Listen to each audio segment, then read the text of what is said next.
রাজধানীর উত্তরার ১১ নম্বর সেক্টরের একটি ৭ তলা ভবনের ২য় তলায় অগ্নিকাণ্ডের ঘটনা ঘটেছে। এতে ৩ জন নিহত ও ১৩ জন আহতের খবর পাওয়া গেছে। আহতদের উদ্ধার করে কুয়েত মৈত্রী হাসপাতালে প্রেরণ করা হয়েছে। এক্সট্রিম মশার কয়েল প্ল্যান্ট ফাইবার দিয়ে তৈরি, তাই সহজে ভাঙে না, সুগন্ধিযুক্ত ও নিরবিচ্ছিন্নভাবে জ্বলে। ডেঙ্গু, চিকুনগুনিয়া বাহি সহ যে কোনো মশার বিরুদ্ধে দেয় এক্সট্রিম সুরক্ষা। আজকে সকালে কিন্তু ফায়ার সার্ভিসের পক্ষ থেকে বিষয়টি জানানো হয়েছে। নিহতদের মধ্যে 2 জন নারী ও 1 জন পুরুষ বলে জানা গেছে। তবে তাৎক্ষণিকভাবে নিহত ও আহতদের নাম পরিচয় জানা যায়নি।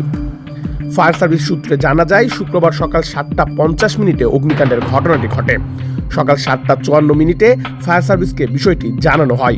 সকাল 7:58 ফায়ার সার্ভিসের 2টি ইউনিট ঘটনাস্থলে পৌঁছে আগুন নিয়ন্ত্রণে কাজ শুরু করে।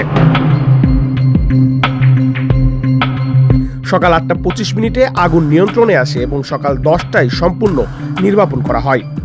ফায়ার সার্ভিসের সদর দপ্তরের মিডিয়া সেলের কর্মকর্তা তালা বিন জসিম বিষয়টি নিশ্চিত করে জানান, অগ্নিকাণ্ডের ঘটনায় 3 জনের মৃত্যু হয়েছে। এছাড়া 13 জনকে উদ্ধার করে কুয়েত মৈত্রী হাসপাতালে পাঠানো হয়েছে।